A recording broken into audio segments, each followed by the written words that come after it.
Gotta love 1080p 16 megapixels, am I right? Alright, let's get the video started with. Hey guys, welcome back to another YouTube video. I completely forgot that I had this in my ear. Oops. So I kind of wanted to make a quick video addressing my lip piercing horror story. I made a video a while ago showing off my new lip piercing that looked okay at the time. I'm really surprised that my lip wasn't infected for the method that I used to pierce it. So I'm not gonna like take your guys' time or whatever, so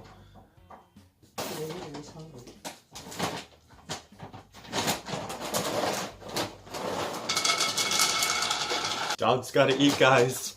Okay, so as I was saying, the way that I pierced my lip was completely unsafe and unsanitary, and I'm sharing this video to tell you what not to do, not what to do, because I really advise against piercing at home.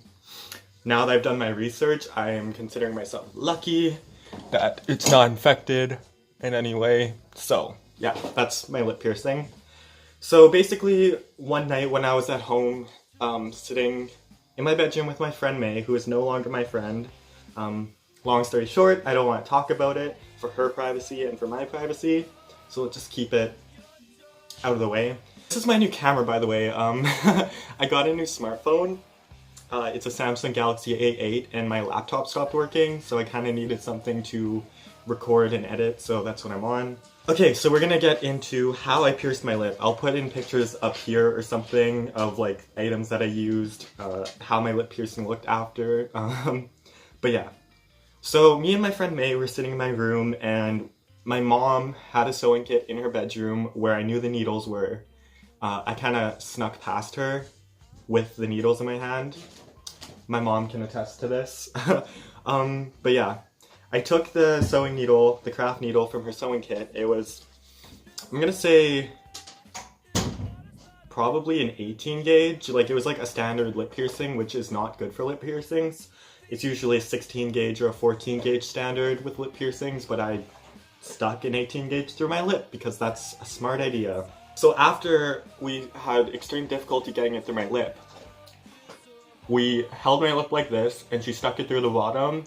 And there's a second layer of skin inside your lip, like your waterline, if you guys know.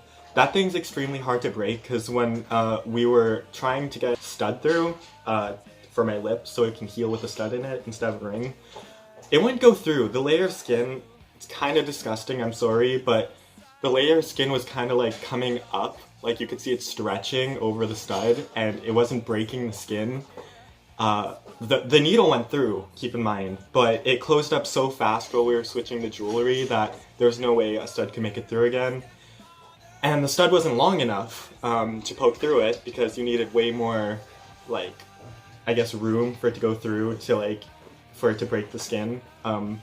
You're also supposed to use long bars to accommodate for swelling in your lips, so like you should always have a longer bar when you start. I did not. So after that wasn't working, we decided to try and shove the hoop through my lip because it was longer. Guys, you're not supposed to stick a hoop in your lip piercing when you first get it pierced. It's not recommended, because again, the long bar accommodates for the swelling that you may experience when your lip is healing. So after shoving the ring through my lip didn't work, you guys are gonna get so mad at me. One sec. Okay. So let me just get my handy dandy kit open here. I only have the smallest size I have is like a 2 gauge taper for an ear, which can easily slide right through mine. So yeah. We took the smallest needle I have, I think it was like 14, smallest taper I had. It was a 14 gauge, and the lip ring is a 16 gauge, the one that I have in right now. By the way, this is my new lip ring. It's rainbow, and it is a captive ring. The only downside of captive rings is that they're so damn hard to put in, I had a hard time putting in my captive ring with my fingers out of my lip. So to get in my lip, I had to pretty much stretch the metal ring open a little bit so it would pop in easier, and that's my captive ring. So after the hoop failed, you could see the hoop in my old videos. We took a 14 gauge taper, and me being so smart, thinking that the tip was super long and it would poke through my lip skin, it did. I ended up stretching my lip to a 14 gauge. You're not supposed to do that on a fresh piercing. Don't ever stretch a fresh piercing, because that's just asking for infections. Again, I'm lucky I didn't get infected for the method I used, but yeah. Took one of these, took my lip skin and stretched it up so that we could fit the new jewelry in. While stretching through the taper, my lip was still healed over this. So what we did was we stuck it through and we saw this same layer of skin inside the lip, stretching over it until my friend couldn't do it, so I took my lip and I pushed it down. Loudest pop I'd ever heard in my entire life, even worse than my ears, which I pierced this one myself. I got this one professionally pierced, and now I pierced this myself. Loudest pop ever.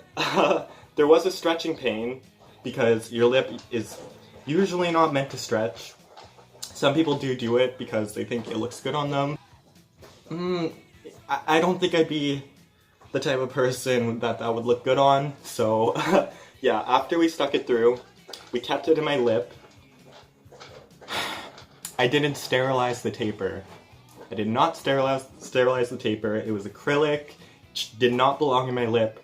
I did sterilize the needle. I kind of took a lighter, lit it up, took an alcohol pad, scraped it down, and then put some vitamin E spread on it. It's for medical purposes, and that's what we pierced my lip with. But the taper wasn't sterilized at all when we stuck it through my lip. So while I'm sitting here with like a taper hanging on my lip, like, what the fuck did we just do? There's a taper in my lip. Like, I can't talk because like this huge thing's like through my mouth. She decides to take the hoop and feed it through while the taper's being pushed out.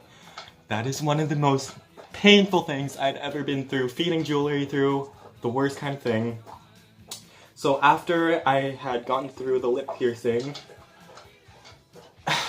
it didn't hurt that bad after. Like, I didn't think it hurt that bad when I pierced it because I had so much adrenaline rushing through my body. So I had the adrenaline rush when the actual initial piercing happened.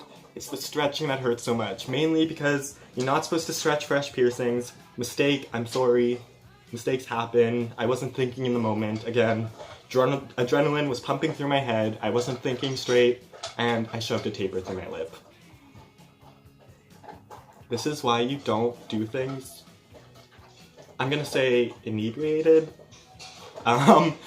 because I don't want to get flagged for using inappropriate terms, and yeah, I'm over the legal age for everything, so don't get mad at me. We're all adults here. So yeah, that was pretty much my piercing horror story. It was a fun experience. It's not infected now. It looks really great, apart from the fact that it comes out really high up from the waterline. Like, I would like it if it was a bit farther down, because some people say their jewelry will scrape against their gum line. That's not happening with me because it's not even anywhere close to my gum line. So yeah, that was my piercing horror story. I hope you guys enjoyed. I haven't gotten a video out in a while because this baby, my 2009 white MacBook, no longer starts up. It's stuck on a boot screen, like the loading bar. It doesn't get past the loading bar, so I'm gonna have to like buy a new laptop at some point. But yeah, for now, we have my phone. I can still record videos. Lighting's okay. Yeah, pretty happy again. So now that this is broken, we can officially call it rest in peace, Mitchell's MacBook. It was bought refurbished anyway, so I'm not that upset. I was kind of expecting it to not work for that long. On top of the fact that root beer's been spilt on it, it's been dropped, and there just wasn't much I could do for it. I'm assuming it's a hard drive issue, because that usually means it can't boot up to a drive. So yeah. I hope you enjoyed the video. My hair's not greasy right now. I just took a shower. It's drying, as always, because I never look good in my video, guys. I don't know if you've noticed this, but yeah. I feel like I'm dragging this video on for a long time, and it doesn't need to be dragged on this long, so I'll see you guys later. Bye!